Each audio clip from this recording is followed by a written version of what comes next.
Hello guys, ito ang preparation ko guys sa lunch. Nagluto ako ng grilled chicken guys. Ito siya.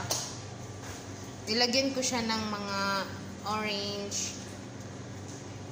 Kasi yung orange guys, maganda siya pag ilagay sa manok kasi nga yung manok lumambot siya guys.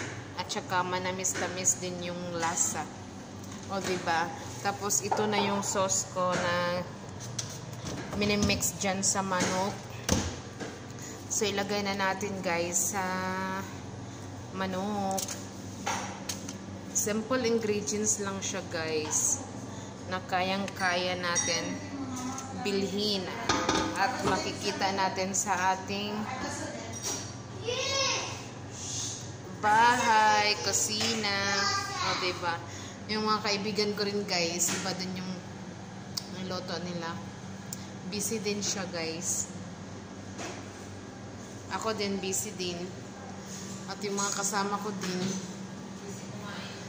nagluto din ng agahan nila guys, breakfast. Thanks for watching guys. Ilagay ko na to sa feren, sa oven. Thanks for watching.